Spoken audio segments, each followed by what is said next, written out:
The Mike Wagner Show is powered by Sonic Web Studios. Hi, this is Mia Mosinzia, also known as Mia No Time for Love. Check out my latest book, Missing, available in print and ebook formats on Amazon.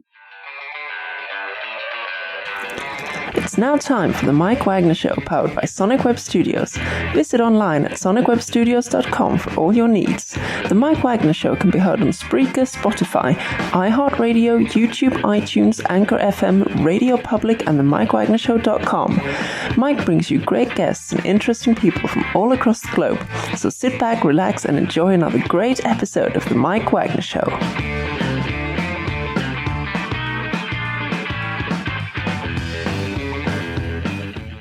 Hey everybody, it's Mike from the Mike Wagner Show, powered by Sonic Web Studios. Visit online at sonicwebstudios.com for all your needs. Looking at a professional website without breaking your budget, Sonic Web Studios is the answer. Sonic Web Studios offers fast, affordable custom web designs at below the competition rate. Call today, 1-800-303-3960. That's 1-800-303-3960. Or email to support@sonicwebstudios.com. Mention the Mike Wagner Show, get 20% off your first project. Sonic Web Studios, take your image to the next level. Also, time to give official shout out to our official sponsor of the Mike Wagner Show, international war-ring author Mia Mosinzia. If you love fast-paced mysteries, you'll love Missing by Mia Mosinzia, available on Amazon in paperback and ebook. Missing is fast-paced and intriguing with an unforgettable twist. Takes place in 4 countries, 2 strangers, 1 target, where truth is an illusion and those you love will be the first to go missing. It's available on Amazon in paperback and ebook.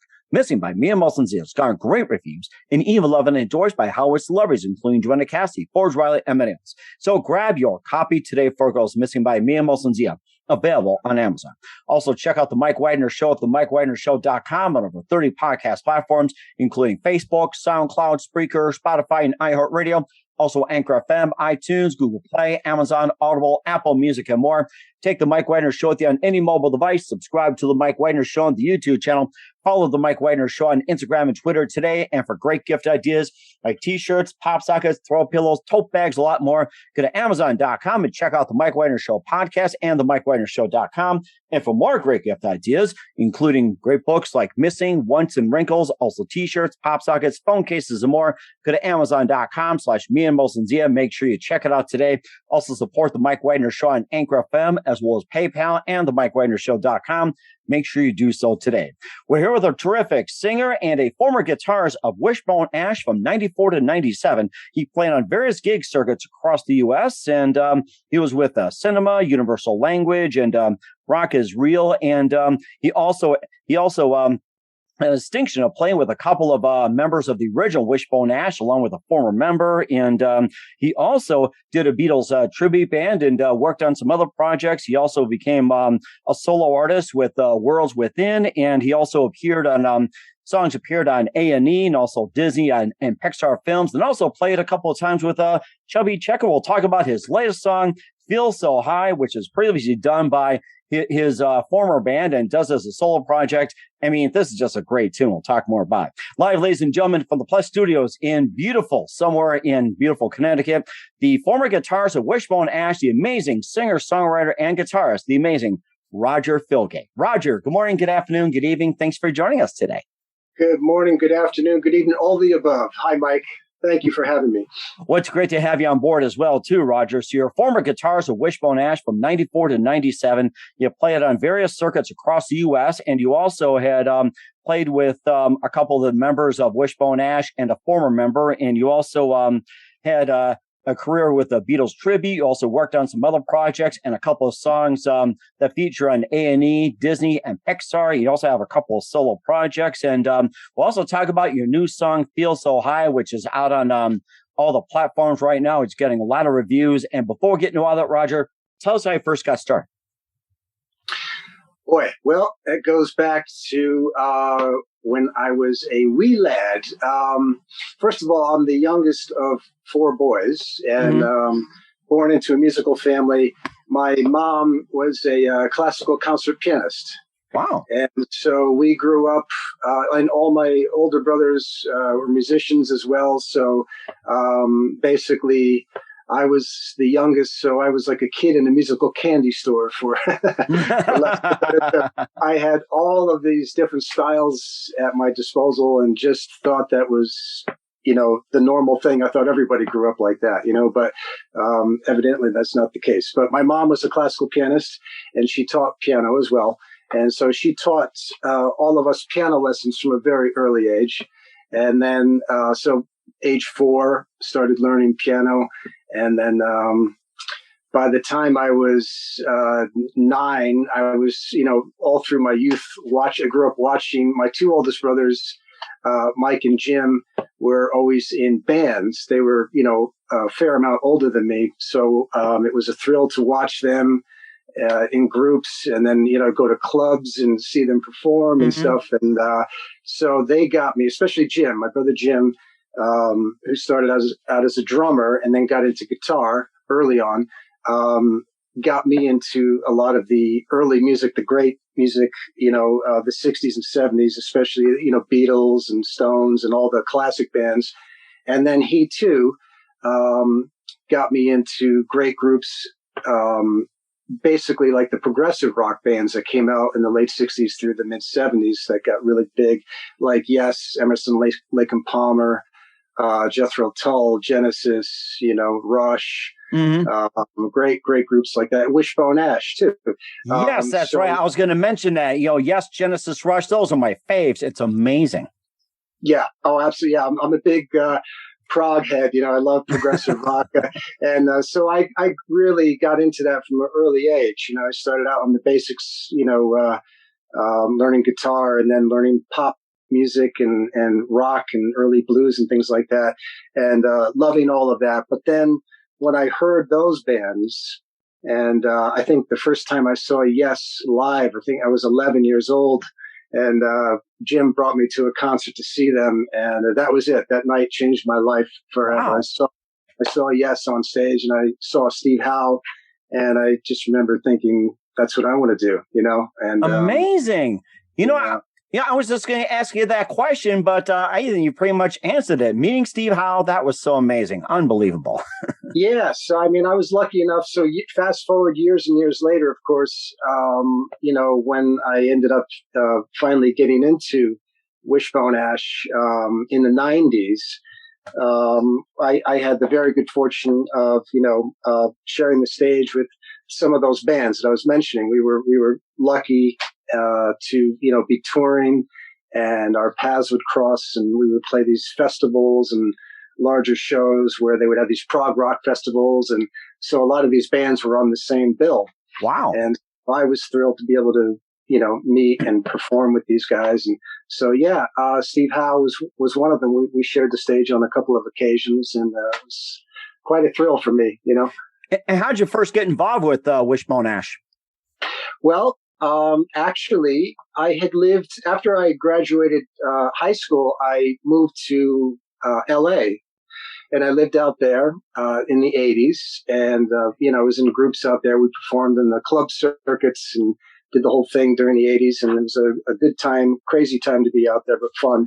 And I moved back to the East Coast, I think it was 1990. And I was actually working at a music store, a big music store out here in Danbury at the time. And actually, Andy Powell had walked in the store, and I was working in the guitar department. I was a salesman, and so I was working with Andy, and we just hit it off. He just happened to come over to me, and he had his son with him, and he was looking for drum products and some guitar stuff. And so obviously I knew he was British by his accent, and we were talking about all sorts of things. And then when we get up to the finalize the sale, he gave me his credit card. Wow. And so I looked at the credit card, and I noticed it had a British flag on it. And then it was, Andrew Powell. I said, Andy Powell. I said, you're from Wishbone Ash? He goes, yeah, that's right, mate. And so then I told him my story of how my brother Jim got me into Wishbone years ago. I mean, I grew up listening to that stuff, and it was some of the first material I learned how to play on the guitar, and so it was a thrill. So anyway, fast forward, he had asked for, so that was a great thing to have that connection. During that time, he needed a piano teacher for one of his sons. Mm-hmm. And he asked me, do you know of anyone? I said, well, do I know of anyone? I know, one of the greatest classical pianists in the world, my mom. Mm-hmm. And as it turns out, they lived 10 minutes apart. Huh. Interesting. In the next town. So I ended up getting them together, gave him my mom's number. He started lessons for his son with my mom at the time. And it went very well. And then I called Andy, I think about a month or so later, just as a follow-up. And I said, I told him, that I was a guitarist and I play and I write songs and blah, blah, blah, blah. So if you ever care to hear any of my material, let's get together. So he said, yeah, come on over. So I did. And what was originally supposed to be just getting together for like an hour for lunch turned into a 4 or 5 hour event at his house. And we picked up guitars, we played, we had a great time, and we just hit it off so well. And we clicked as players, we clicked as friends, and that was the start of our friendship, And, wow. That is so amazing. Of course, you're also on a few albums as well, too, with Wishbone Ash. And I think it was, I'm just trying to see what was on there, too. It's like you're on the live album, you're on the compilations, and you're also on Distillation, Live in Geneva. Those are the three that were on. Tell us more about those. Sure. Yeah. Well, long story short, if I can shorten this, when I first met Andy, we were working together, and at the time, it was Andy Powell and Ted Turner, the other original guitarist, and they were working with another drummer and bassist at the time, and so they were touring, and he had asked me to join them on the road for some tours. So my first venture on the road, I was actually a roadie. Wow.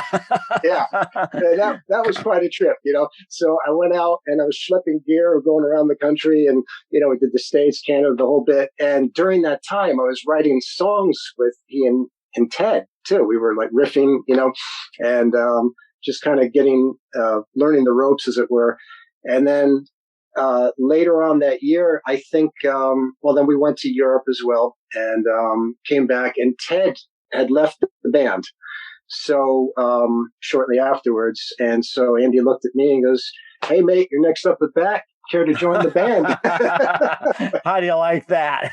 How do you like that? Yeah. So from that came, future tours that were booked. So our first album that we did when I joined was in 1995, I want to say. So I joined the band basically in 94, and we started touring, and we recorded a live album called Live in Geneva. Mm-hmm. And that happened to be our very first show with the band. Wow. So unbeknownst to us, Andy kind of saved that as a little bit of a surprise. We pull up to Geneva, and this crew busts in with massive cameras and big recording desks and the whole bit. And he goes, oh, yeah, forgot to tell you, mate, we're making a live album tonight.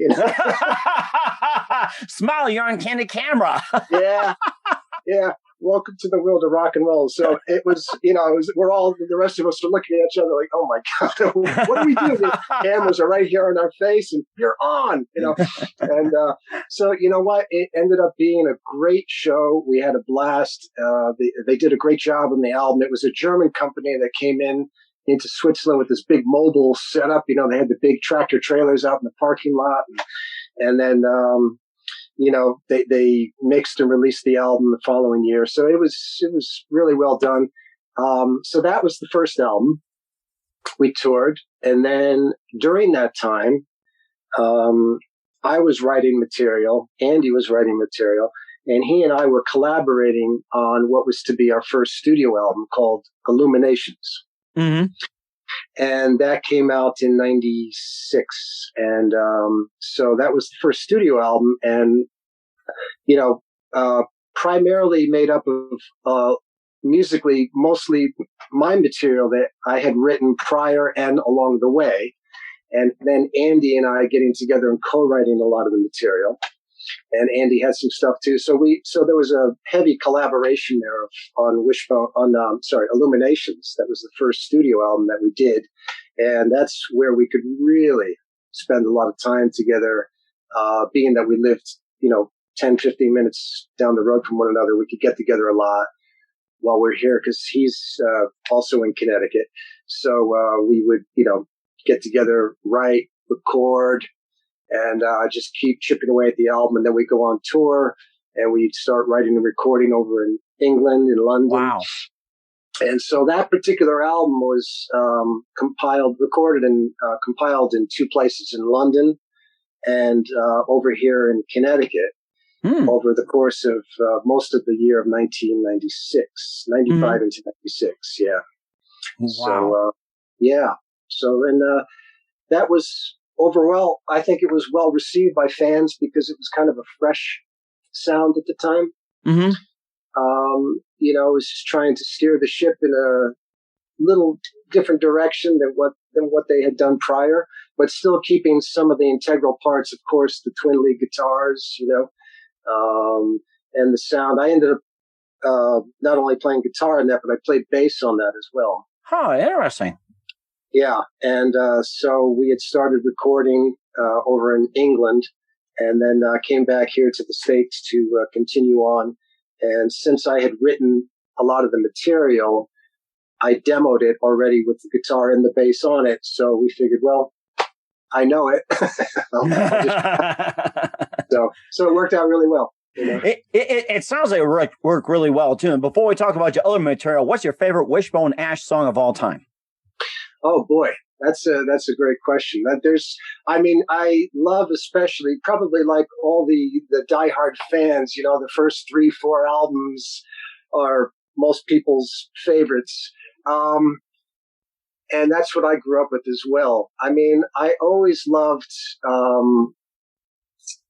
Pilgrimage was, Argus and the first album, the Wishbone Ash are great, but I loved Pilgrimage, and I love Vastis, Lullaby, obviously The King Will Come, Thread on the Sword, Blowing Free, all that stuff. It's great. It's really hard to pin down just one, it really is. It's, but Lady Whiskey is one of my favorites too. It's just, such a smoking tune. Just great. Yeah. It sounds like a really good one too. We'll talk about your other ventures as well too, having one of your songs on A&E, also Disney, Pixar.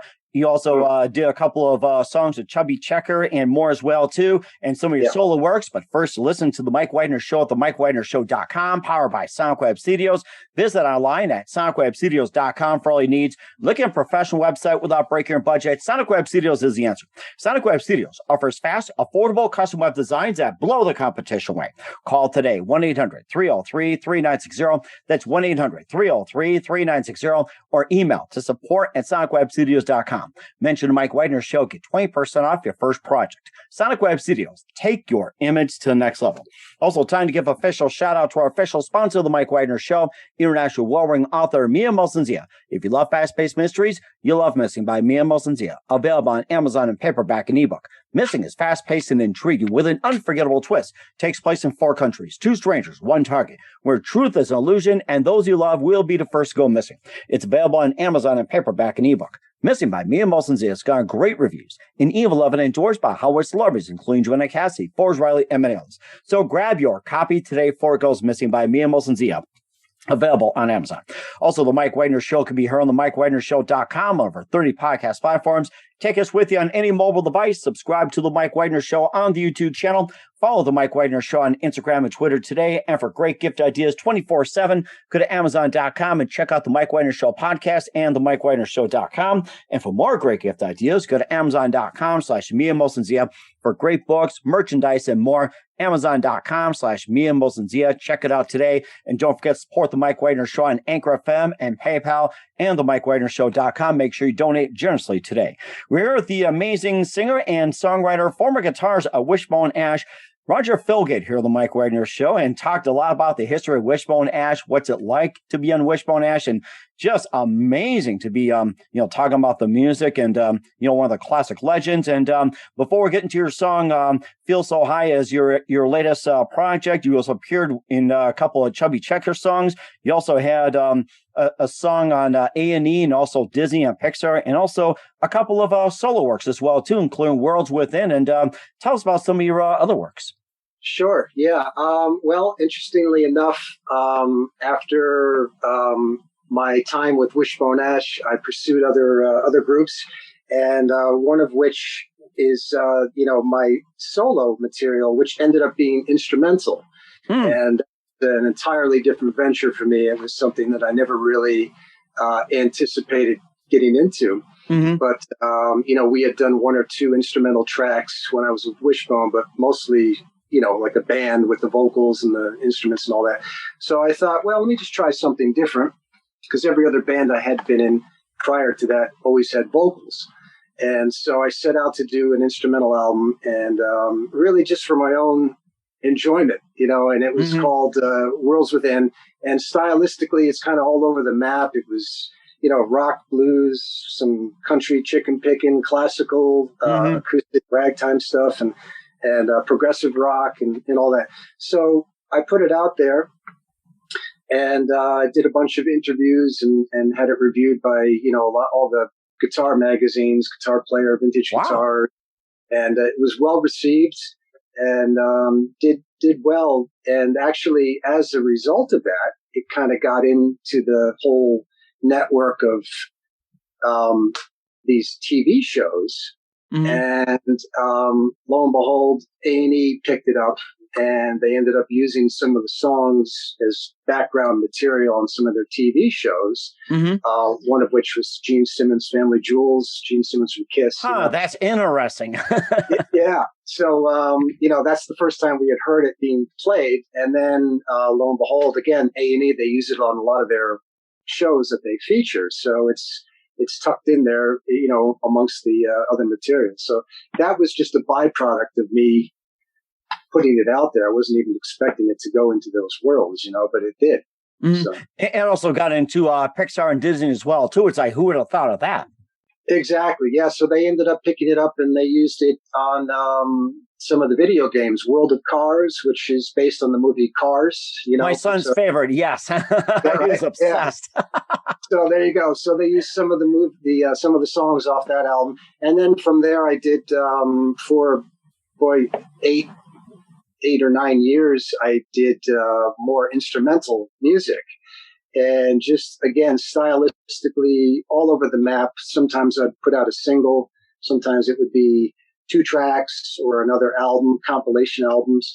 And so it's just kind of whatever I was in the mood for that particular year, or whatever, musically, whatever my interests were, I would switch gears a lot, and just put it out there. And so it definitely got me into that whole world, which is kind of cool. I wasn't expecting that at all to happen, but it did. He also appeared in a couple of Chubby Checker tunes, and we thought he was passé, and it's like he's still in style, believe it or not. Like Knock Down the Walls, Charger. Like, oh my gosh! I'm like, wow, you play with Chubby Checker. It's amazing.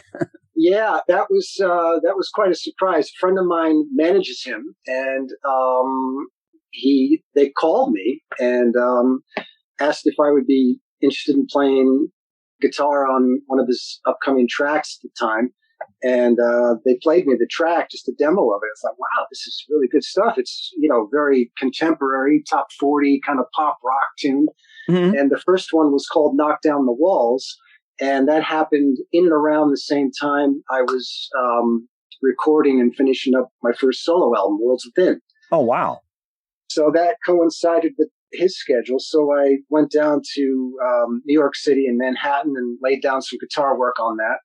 And met Chubby. He was a great guy, wonderful guy. We just got along great. And then he invited me down to Lincoln Center. We played a big concert, the summer series in Lincoln Center. Wow, amazing. Yeah, and that was a blast. And then my album was just debuting, so I invited him to come up and perform with me at my first debut concert of Worlds Within, and he did. He drove up, and so I featured him as a guest. It was great, Wow. Boy, legends all across the board, and don't forget, you also did a Beatles tribute as well, too, Twist and Shout. I mean, that had to be something for you. It was great fun. One of the guys in Wishbone, who actually was the lead singer and bassist at the time, his name was Tonykishman. And he sang on Illuminations and also on Live in Geneva. So Tony was, prior to that, in a very successful Beatles tribute band going back to the late 70s. He was one of the original members of Beatlemania, the Broadway show. Oh, yes, that's right. I remember Beatlemania. That's what started the whole thing on Broadway. I mean, wow. Yeah. Yes. Yeah. Back in the day. So they had, band members on rotation, and Tony played the role of Paul McCartney. And then he basically had a spin-off band, with the Beatles show, and very successful, went around the world. And so basically, after we had left Wishbone, I went over and joined the Beatlemania show for a couple of years. Mm-hmm. And that was interesting, a lot of fun. That took us to different places in the world.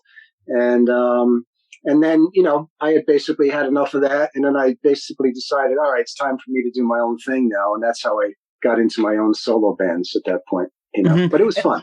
And of course, you did a lot of solo work as well, too. You talk about some of the progressive rock groups, being an influences. Who are some of your other major influences, including your favorite artists, singers, songwriters from all the genres? Who are some of your other influences? Well, interestingly enough, I talked about the prog bands, Yes, and all those. Yes was probably, as far as musically, I would put them at the top of the list in terms of influences, just because of, especially Steve Howe as a guitarist. He was so versatile. Mm-hmm. And I learned a whole great deal from his technique and style. And then on the flip side would be somebody like Steve Gaines from Leonard Skinner. Oh, wow. Who was a phenomenal guitarist. He was a great, clean Strat picker, and I learned a lot from learning his riffs and just picking off all the clean technique that he had, like I Know a Little, You Got That Right, and just incredible chops. And one thing that attracted me to him as a player, unlike a lot of the players at the time who always would play with heavy distortion and things like that, Steve Gaines just played a Strat plugged into an amp, clean as a whistle, and nothing to hide behind, man. Just wailing, shredding out those clean riffs, Oh my gosh. And forget the distortion. It's just as is. I love it. As is. So there's no hiding behind it, man, and you got to learn how to play.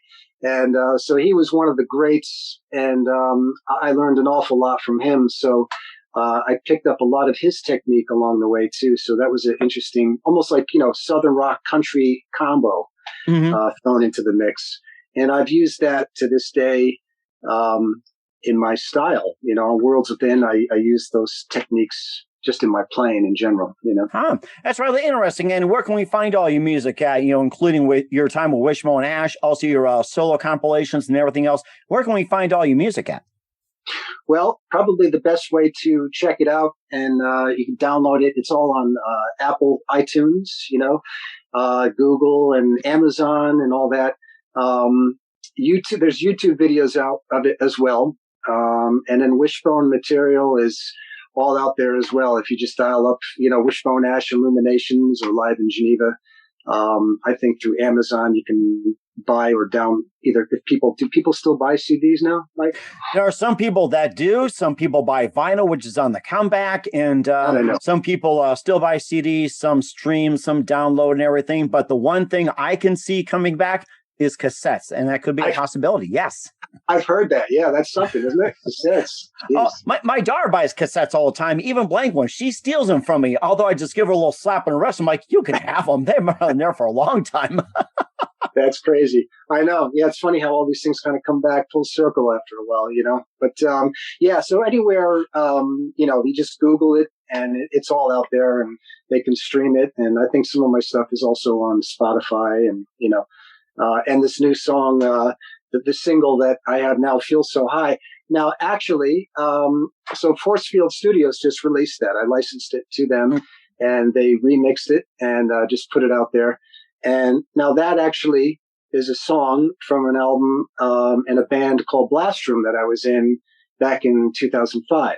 Wow. Okay. All right. You know what? We'll talk more about that in just 1 second. You listen to the Mike Wagner Show at the MikeWagnerShow.com, powered by Sonic Web Studios. Visit online at sonicwebstudios.com for all your needs. Also brought to you by our official sponsor, the Mike Wagner Show, international war-winning author Mia Molson's of Missing, available on Amazon. We'll be back with former Wishbone Ash guitarist and solo project Roger Filgate of Feel So High after this timeout. The Mike Wagner Show is powered by Sonic Web Studios. If you're looking to start or upgrade your online presence, visit www.sonicwebstudios.com for all of your online needs. Call 1-800-303-3960 or visit us online at www.sonicwebstudios.com to get started today. Mention the Mike Wagner Show and get 20% off your project. Sonic Web Studios. Take your image to the next level. Hey everybody, my name is Forbes Riley and I'm an American actress and a TV host, and I was delighted when I got my copy of Missing, which is Extraordinary Relation of Ordinary People based on a real life relationship. It's well written. It's amazing. You know, it talks about a man who has lost his wife and his daughter, and it's very well done. I'm going to highly recommend that you go get your copy of Missing. It is a powerful, exciting read. Mr. Mian Moshe Zia.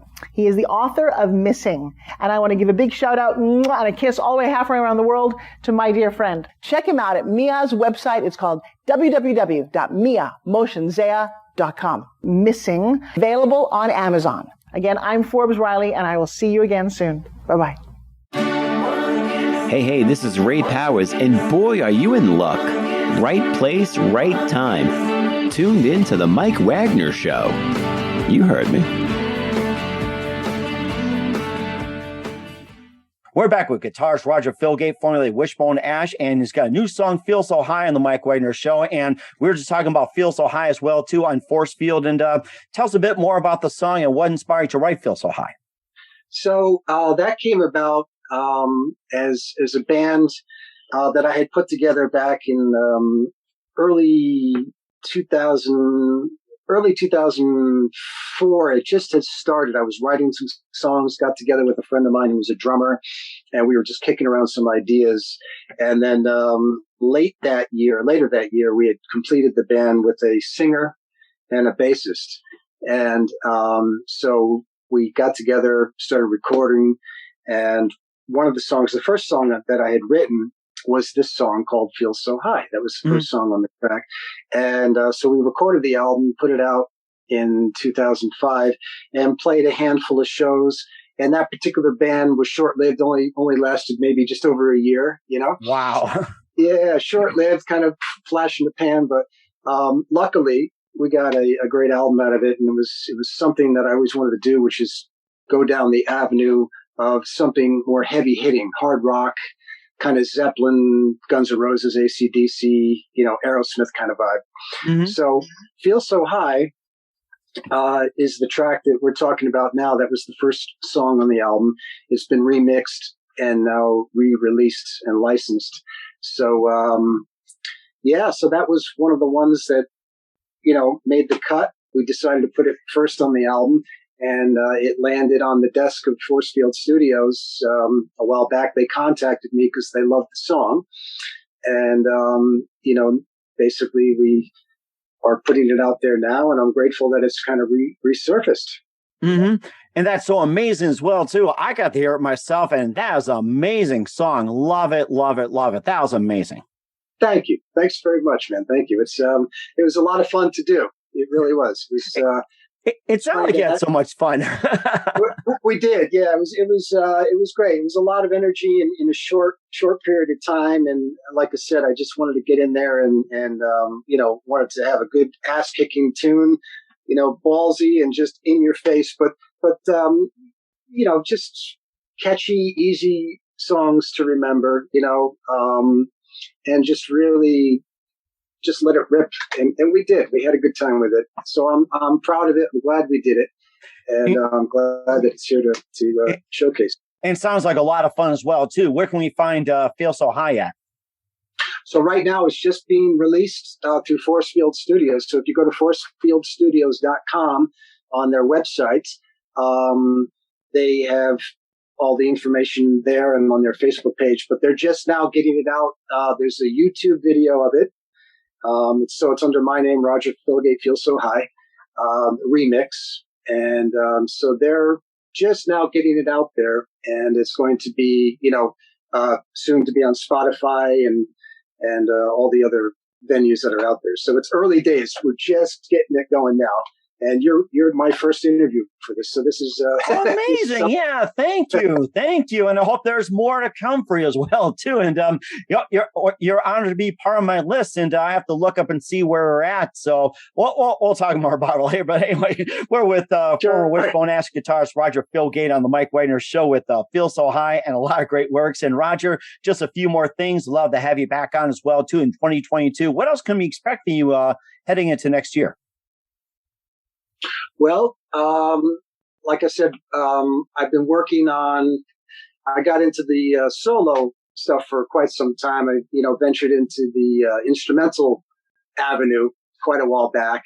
And so that's something that's been on hold for a while, but now I'm just getting back into that again. So I'm in writing mode and recording. So I'm hoping, maybe in another, probably 2023, somewhere around there, to have another instrumental album ready to go. Right now, I'm just kind of compiling everything and starting to chip away at recording. So, amazing. On that path, yeah. Amazing. Certainly looking forward to it, Wells, Roger. And who do you consider biggest influence in your career?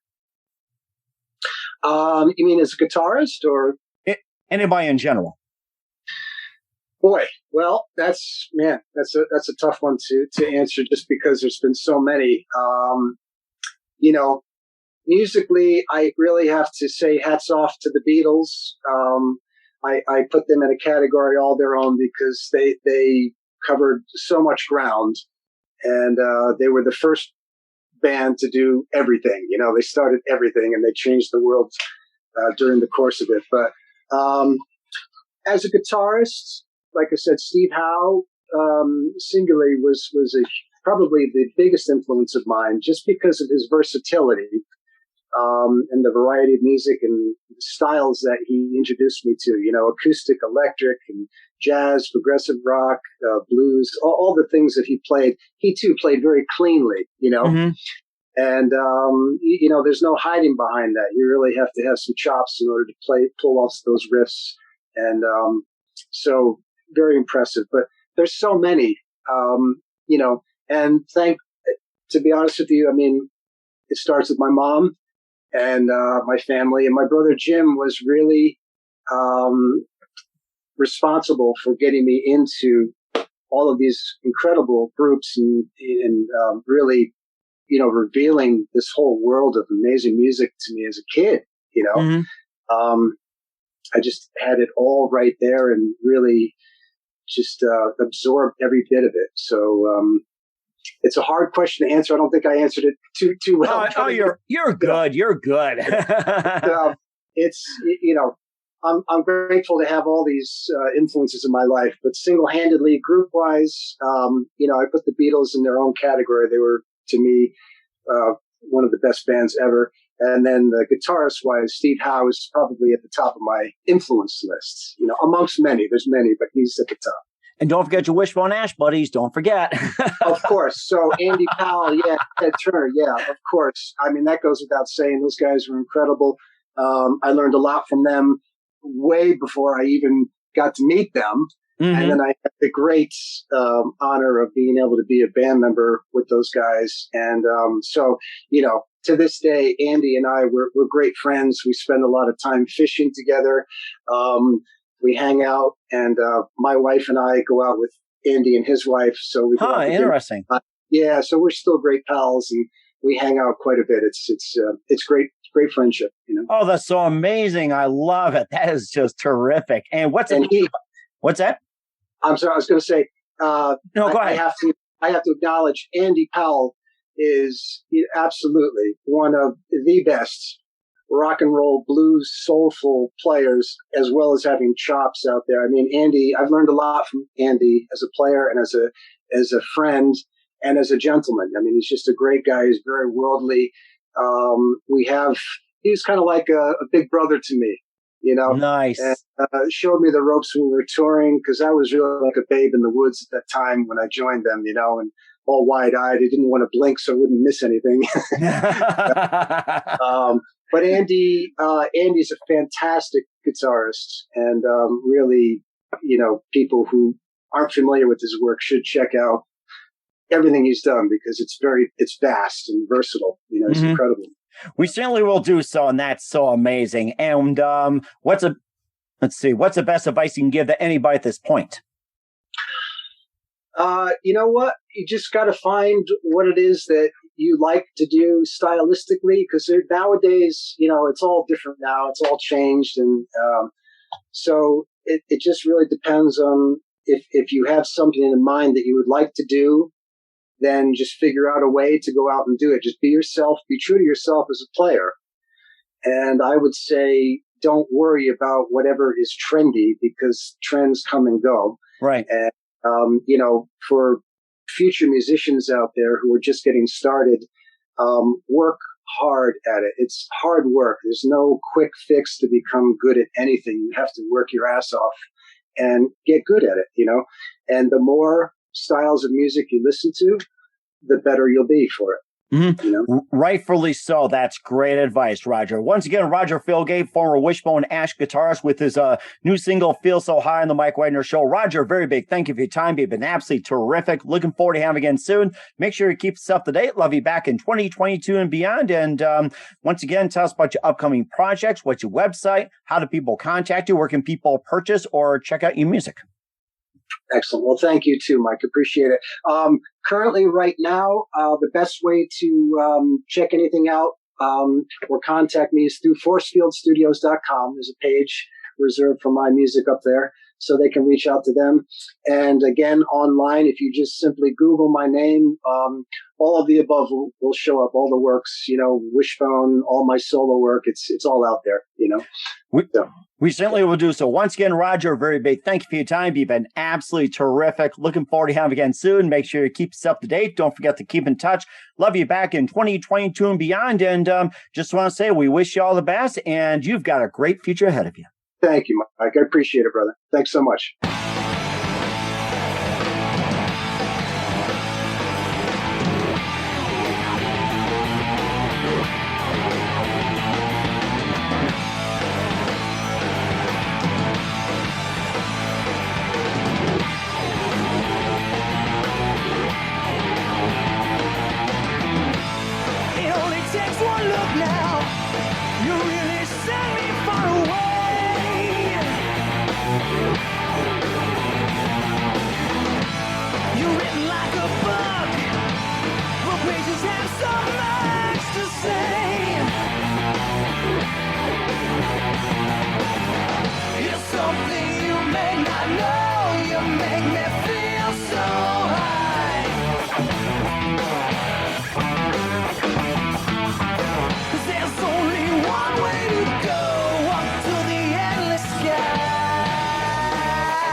make me feel so high.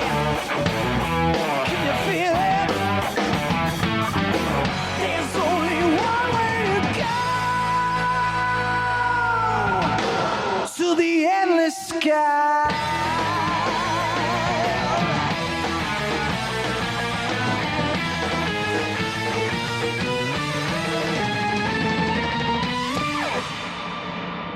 The Mike Wagner Show is powered by Sonic Web Studios. If you're looking to start or upgrade your online presence, visit www.sonicwebstudios.com for all of your online needs. Call 1-800-303-3960 or visit us online at www.sonicwebstudios.com to get started today. Mention the Mike Wagner Show and get 20% off your project. Sonic Web Studios. Take your image to the next level. Hey everybody, my name is Forbes Riley, and I'm an American actress and a TV host. And I was delighted when I got my copy of Missing, which is Extraordinary Relation of Ordinary People based on a real life relationship. It's well written. It's amazing. You know, it talks about a man who has lost his wife and his daughter, and it's very well done. I'm going to highly recommend that you go get your copy of Missing. It is a powerful, exciting read. Mr. Mian Moshe Zia. He is the author of Missing. And I want to give a big shout out and a kiss all the way halfway around the world to my dear friend. Check him out at Mia's website. It's called www.miamoshenzeah.com. Missing. Available on Amazon. Again, I'm Forbes Riley, and I will see you again soon. Bye-bye. Thanks for listening to The Mike Wagner Show, powered by Sonic Web Studios. Visit online at sonicwebstudios.com for all your needs. The Mike Wagner Show can be heard on Spreaker, Spotify, iHeartradio, iTunes, YouTube, Anchor FM, Radio Public, and themikewagnershow.com. Please support our program with your donations at themikewagnershow.com. Join us again next time for another great episode of The Mike Wagner Show.